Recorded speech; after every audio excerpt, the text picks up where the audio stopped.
جا کے پیش کروں گا. تو حضور علیہ السلام کی وہاں پہ بھی انہوں نے حضور کا ساتھ نہیں چھوڑا. پھر غار ثور میں بھی حضور کا ساتھ نہیں چھوڑا. یہ ہوتا ہے نا یار غار, کہ جنہوں نے حضرت ابوبکر صدیق رضی اللہ تعالیٰ فرماتے ہیں نا کہ ایک کوئی حیاتی دا معیار ہونا چاہیے تھا, اللہ دے حبیب نال پیار ہونا چاہیے تھا. مطلب آپ کی زندگی کا ایک ہی معیار ہونا چاہیے, ایک ہی رب کو مانا, ایک ہی نبی سے محبت کی اور ایک ہی قرآن پر عمل کیا. یہ نہیں کہ 10 لوگوں کو یار بنا لیا, چلو جی نہیں وہ صحیح کہندا, انہیں اس کے پیچھے لگ گئے, فلانے نے یہ کہا اس کے پیچھے لگ گئے, فلانے نے یہ کہا اس کے پیچھے لگ گئے. نہیں, فرمایا ایک کوئی حیاتی دا معیار ہونا چاہیے تھا, بس اللہ دے حبیب نال پیار ہونا چاہیے تھا. اور کس سے پیار نہیں ہونا چاہیے, پیار کرنا ہے تو اللہ کے حبیب سے کرنا ہے, اور اگر کسی اور سے بھی پیار کرنا ہے تو بھی اللہ کے حبیب کی وجہ سے کرنا ہے, ایویں نہیں پیار کرنا. کیسے؟ فرمایا کتنی پیاری سی بات ہے قرآن پاک میں ہے کہ ان کی, اچھا یہ وہ صحابی رسول ہیں جن کا صدقہ و خیرات کرنا بھی اللہ تعالیٰ نے دیکھیں بیان کیا. کتنی بڑی بات ہے کہ ان کا صدقہ و خیرات کرنا بھی, وَسَيُجَنَّبُهَا الْأَتْقَى الَّذِي يُؤْتِي مَالَهُ يَتَزَكَّىٰ سورہ لیل میں ہے, یعنی اور جہنم سے بہت دور رکھا جائے گا وہ شخص جو سب سے بڑا پرہیزگار ہے. مفسرین کرام کے فرماتے ہیں کہ حضرت ابوبکر صدیق رضی اللہ عنہ کے بارے میں کہ جو اپنا مال دیتا ہے خدا تعالیٰ کے نزدیک ستھرا ہونے کے لیے, نہ کہ دکھانے اور سنانے یا ان کے علاوہ کسی دوسرے مقصد کے لیے خرچ کرتا ہے. یہ وہ ہستی ہیں کہ حضرت بلال رضی اللہ تعالیٰ عنہ کے اوپر جب ظلم و ستم ہو رہا تھا تو حضرت بلال کو خرید کر آزاد کس نے کیا؟ حضرت سیدنا ابوبکر صدیق رضی اللہ تعالیٰ عنہ نے. اپنی جو رقم تھی نا, انہوں نے مسلمانوں کو, جو مسلمان ہوتے تھے, جو لوگ مسلمان ہوتے تھے غریب, اور جو لوگ ان کے اوپر ظلم و ستم کرتے تھے, تو پھر آپ ان کو خرید لیتے تھے. اس دور میں لوگ غلام بنا لیتے تھے نا, اور انسانوں کو بیچا کرتے تھے, خریداری کیا کرتے تھے. بعد میں رسول اللہ صلی اللہ علیہ وسلم نے اس کو منع فرمایا, اسلام نے اس کو منع کر دیا کہ جب کسی ماں نے اپنے اولاد کو آزاد پیدا کیا ہے تو تم کون ہوتے ہو اس کو غلامی میں رکھنے والے. تو بہرحال یہ غلامی کا سسٹم اب تو نہیں ہے, آج بھی خیر یہ وہ علیحدہ بات ہے کہ ہمارے لوگ جو ہیں ذہنی غلام بن چکے ہوئے ہیں, کسی نہ کسی کے شیطانی قوتوں کی یا اور لوگوں کے نظریات کے غلام بن جاتے ہیں. وہ غلام, حالانکہ ہمیں بننا صرف حضور کا غلام بننا, ہم نے کسی اور کا غلام نہیں بننا. اپنی زندگی کا, اپنی حیاتی کا نا ایک ہی معیار ہونا چاہیے, حضور سے محبت ہونی چاہیے, اور کسی اور سے محبت یا لگاؤ یا کسی کے نظریات سے محبت نہیں ہونی چاہیے. تو لوگوں نے مشہور کر دیا کہ ہاں یار حضرت بلال نے حضرت ابوبکر کا کوئی مطلب کام کیا ہوگا, تو جس کی وجہ سے اس کا احسان اتارنے کے لیے حضرت ابوبکر نے ان کو خرید کر آزاد کر دیا. تو ان کی طرف سے اب دیکھیں یہاں پہ حضرت ابوبکر صدیق رضی اللہ تعالیٰ کی سائڈ لے رہے ہیں اللہ تعالیٰ, اور ان کی طرف سے اللہ تعالیٰ بات کر رہے ہیں کہ نہیں نہیں, میرے محبوب کے غلام کی یہ شان نہیں ہے کہ وہ دکھلاوے کے لیے خیرات کریں, وہ لوگوں کو دکھانے کے لیے خیرات کرے, کسی کے اوپر احسان کرنے کے لیے خیرات کرے. نہیں, انہوں نے اگر یہ خیرات کی ہے, انہوں نے حضرت بلال رضی اللہ تعالیٰ کو خرید کر آزاد کیا تو صرف اللہ کی رضا پانے کے لیے کیا, اپنے سونے اپنے محبوب کی رضا پانے کے لیے انہوں نے خیرات کیا. تو دیکھیں جو خیرات کرتا ہے نا اللہ کی رضا لینے کے لیے, جو صدقہ و خیرات کرتا ہے, جو اپنے مسلمان بھائی کی اس کی مشکل کو دور کرنے کے لیے خدمت کرتا ہے نا, تو اللہ تعالیٰ کہتا ہے وہی اصل میں لوگ ہیں, اور وہ صرف خالصاً اللہ کی رضا کے لیے. یہ نہیں کہ بعد میں اس کے اوپر احسان جتاؤں گا اور بعد میں اس سے کام لوں گا, تو ایسا کوئی نہیں ہے. تو حضرت ابوبکر صدیق رضی اللہ تعالیٰ بھی وہ ہستی ہیں کہ جو بعد میں حضرت بلال کا ادب کیا کرتے تھے. حضرت بلال رضی اللہ تعالیٰ بڑی انہوں نے مصیبتیں اور پریشانیاں جو ہے نا وہ اسلام لانے کے بعد جھیلیں. اسی طرح آقا علیہ السلام فرماتے ہیں کسی شخص کے مال نے مجھ کو اتنا فائدہ نہیں پہنچایا جتنا فائدہ کہ حضرت ابوبکر کے مال نے مجھے پہنچایا. جتنا فائدہ مجھے, جیسے آپ نے دیکھا کہ اپنے گھر کا پورا سامان لے آنا, اور اسی طرح آپ کے پاس جب آپ ایمان لے کر آئے تو 40,000 درہم آپ کے پاس تھے, اور آپ نے سارے کے سارے جو تھے وہ مسلمانوں میں خیرات کر دیے. اور اس کے علاوہ بھی آپ بہت زیادہ خیرات کیا کرتے تھے. آپ کو پتہ ہے کہ مسجد نبوی صلی اللہ علیہ وسلم تب تو چھوٹی سی تھی نا, تو آج بھی وہاں پر باب السلام کے ساتھ ایک دروازہ ہے جسے باب ابوبکر صدیق کہا جاتا ہے. وہاں پہ حضرت ابوبکر صدیق رضی اللہ تعالیٰ عنہ وہ گھر تھا. بعد میں جب وسیع کیا گیا تو سارے گھر سائڈ پہ کر دیے گئے, وہ بھی مسجد کے اندر آ گئے, لیکن جو حضرت ابوبکر صدیق رضی اللہ تعالیٰ عنہ کے گھر سے کھڑکی کھلتی تھی نا مسجد کے لیے, تو وہ اس کو بند نہیں کیا گیا. اور آج بھی ویسے وہاں پہ اس دروازے کے اوپر لکھا ہوا ہے کہ یہاں پہ حضرت ابوبکر صدیق رضی اللہ تعالیٰ عنہ کا مقام, مطلب ان کا گھر ہوا کرتا تھا. آپ کو پتا ہے مسجد نبوی صلی اللہ علیہ وسلم کی جو جگہ ہے نا وہ بھی حضرت ابوبکر صدیق رضی اللہ تعالیٰ نے خود خریدی تھی اور وہ حضور کی بارگاہ میں پیش کر دی. یا رسول اللہ یہ جگہ میں پیش کرتا ہوں کس کے لیے؟ مسجد نبوی صلی اللہ علیہ وسلم کے لیے. تو حضرت ابوبکر صدیق رضی اللہ تعالیٰ مطلب دیکھیے اپنی جان بھی اور مال بھی حضور کے لیے پیش کر دیا. یہاں دیکھیے کہ انہوں نے اپنی بیٹی اما عائشہ صدیقہ رضی اللہ تعالیٰ کی شادی بھی جو ہے وہ نبی پاک صلی اللہ علیہ وسلم سے کی. کے لحاظ سے دیکھا جائے تو وہ حضور کے دوست بھی ہیں اور سرکار مدینہ علیہ الصلوۃ والسلام کے سسر کا بھی مقام ہے.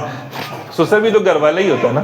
اکثر لوگ کہتے ہیں گھر والے نہیں ہیں تو یہ بھی تو گھر والا ہی ہو گیا نا. حضرت ابوبکر صدیق رضی اللہ تعالیٰ عنہ آقا علیہ الصلوۃ والسلام کے دور اقدس میں، ظاہری دور اقدس میں بھی خود حضرت ابوبکر صدیق رضی اللہ تعالیٰ عنہ کتنی دفعہ جو ہے وہ مصلی رسول پہ کھڑے ہو کے نماز فرمائی، جماعت کی نا. کچھ لوگوں نے کہا کہ فلاں کو کہہ دے، فرمایا نہیں، تم میں کوئی اس ٹائم ابوبکر سے زیادہ بہتر اس کا وقت کوئی بھی نہیں ہے. تو ابوبکر صدیق رضی اللہ تعالیٰ عنہ جس قوم میں ہو اور کوئی اور امامت نہیں کروا سکتا، کیونکہ اللہ تعالیٰ نے جو ان کو رتبہ عطا فرمایا بعد از انبیاء افضل البشر ان کو کہا جاتا ہے کہ تمام انبیاء کے بعد افضل ترین دنیا میں ہستی ہیں کہ جن کی تعریفیں خود مولا علی شیر خدا بھی کر رہے ہیں. فرمایا حضرت امام حسن فرماتے ہیں کہ مجھے لگا وہ انہوں نے سوال کیا نا مولا علی پاک سے کیا آپ نے سب سے زیادہ بہادر کس کو پایا؟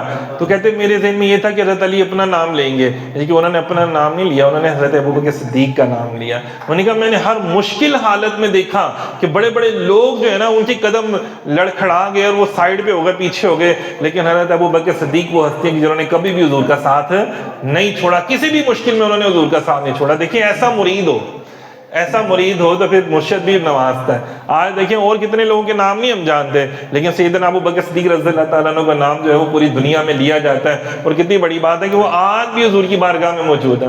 فرمایا آسمانوں میں اللہ تعالیٰ نے مجھے 2 وزیر عطا فرمایا، جبرائیل اور میکائیل، اور اسی طرح زمین میں اللہ تعالیٰ نے مجھے 2 وزیر عطا فرمایا. وہ کون ہے؟ سیدنا ابوبکر صدیق رضی اللہ تعالیٰ عنہ، سیدنا عمر فاروق رضی اللہ تعالیٰ عنہ. یہ وہ ہستیاں ہیں کہ جن کو آقا علیہ الصلوۃ والسلام نے خود بہت زیادہ مقام عطا فرمایا. عائشہ صدیقہ رضی اللہ تعالیٰ عنہ فرماتی ہیں کہ ایک مرتبہ میں نے حضور سے پوچھا، رات تھی بڑی پیاری اور آسمان کے ستارے بھی چمک رہے تھے ماشاءاللہ سے، تو میں نے حضور سے پوچھا یا رسول اللہ اتنے زیادہ آسمان پہ ستارے ہیں تو کیا کسی کی اتنی نیکیاں ہو سکتی ہیں؟ کسی کی اتنی نیکیاں؟ حضرت عائشہ صدیقہ رضی اللہ تعالیٰ عقیدہ یہ ہے ان کا کہ آسمان پہ جو ستارے ہیں نا ان کی تعداد تو کوئی بھی نہیں جانتا، لیکن میرے محبوب جانتے ہیں. لیکن میرے آقا آسمان پہ، زمین پہ بیٹھ کر آسمان کی خبریں رکھتے ہیں میرے آقا. یہ ہماری ماں کا عقیدہ ہے. اما عائشہ صدیقہ رضی اللہ تعالیٰ عنہ کا عقیدہ یہ ہے کہ زمین پہ بیٹھ کے میرے آقا اور آقا بہتر جانتے ہیں کہ آسمان پہ ستارے کتنے ہیں اور اس کے مطابق کس غلام کی کتنی نیکیاں ہیں. یہ بھی حضور جانتے ہیں. ہمارے باطن کو بھی سرکار جانتے ہیں، ہم سے زیادہ بہتر جانتے ہیں.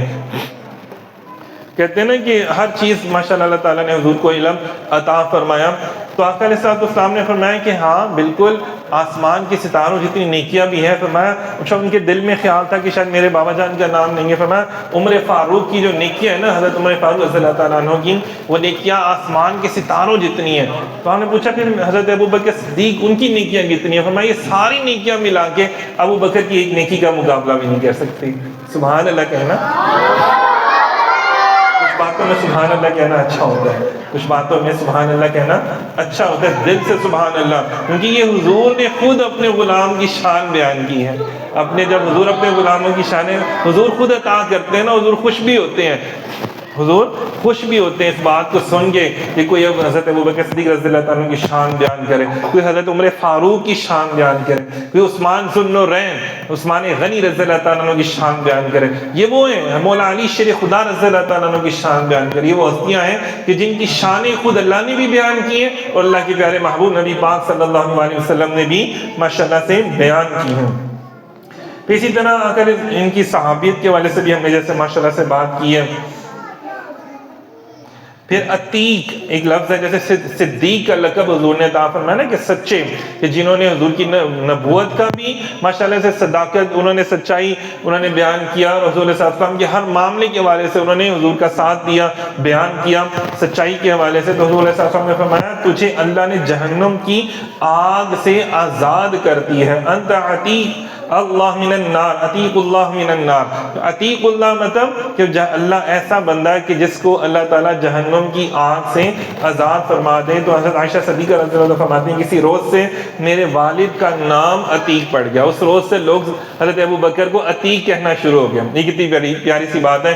یہ جس طرح حضرت مولا علی شیر خدا ایک مرتبہ زمین پر مٹی والے فرش کے اوپر آرام فرما رہے تھے، تو حضور ان کے پاس گئے نا، تو آپ نے بڑے پیار سے محبت سے فرمایا نا ابو تراب اٹھو۔ تو ابو تراب، تراب مٹی کو کہا جاتا ہے۔ تو حضرت علی مولا علی فرماتے ہیں کہ مجھے وہ نام ہی بڑا پیارا لگنا شروع ہو گیا، مجھ سے بھی میرا نام پوچھتا میں کہتا ابو تراب کہا کرو مجھے، یہ کمال ہے نا۔ تو ابو ہریرہ تو ان کا نام نہیں تھا، ہریرہ بلیوں کا باپ۔ تو حضور نے فرمایا ابو ہریرہ، پیار سے تو مشہور ہو گیا ابو ہریرہ۔ فرمایا لوگوں نے پوچھا حضور آپ کا اصل نام؟ فرمایا مجھے اصل نام سے غرض نہیں ہے، مجھے تو وہ نام چاہیے جو حضور نے عطا فرما دیا۔ اندازہ کریں حضرت ابو بکر صدیق کا نام کیا تھا آپ کو پتہ ہے؟ عبداللہ نام تھا، شاید کم لوگوں کو پتا ہو، لیکن آج پوری دنیا کس نام سے جانتی ہے؟ ابو بکر صدیق، صدیق اکبر رضی اللہ تعالیٰ عنہ کے نام سے جانتی ہے۔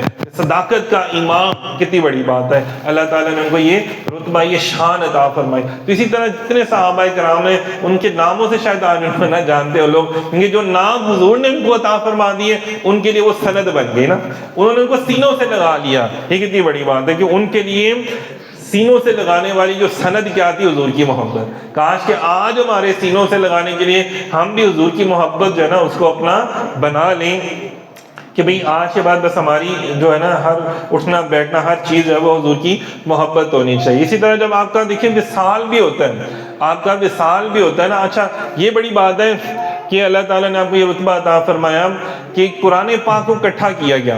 مسیلمہ کذاب جو تھا نا، سب سے پہلے آپ نے جو ناموس رسالت کے حوالے سے جنگ کی، باقاعدہ جھوٹی نبوت کا جس نے کیا، بڑے حالات خراب تھے، بڑے معاملات خراب تھے۔ حضور علیہ السلام کا وصال ابھی ہوا تھا، لوگ مرتد ہونا شروع ہو گئے تھے، تو مرتد ان کے خلاف بھی ہم نے جنگ کی۔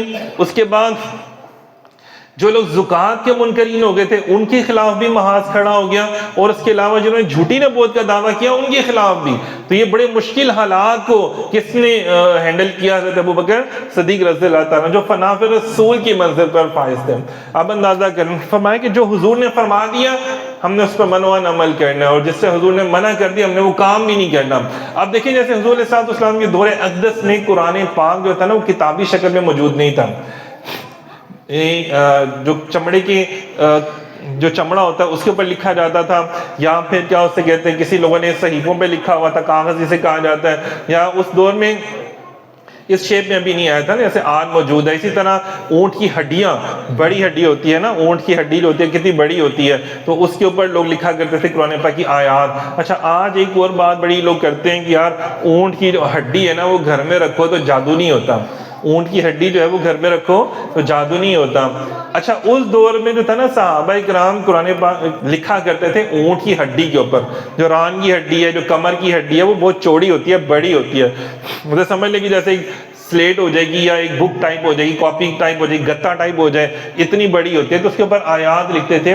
اب وہ قرآن پاک کی آیتوں کی برکت ہوتی تھی جو اونٹ کی ہڈی کے اوپر لکھی ہوتی تھی، وہ جب اپنے گھروں میں رکھتے تھے تو خیر و برکت نازل ہوتی تھی اور جادو و شیطانی قوتیں نہیں آتی تھیں۔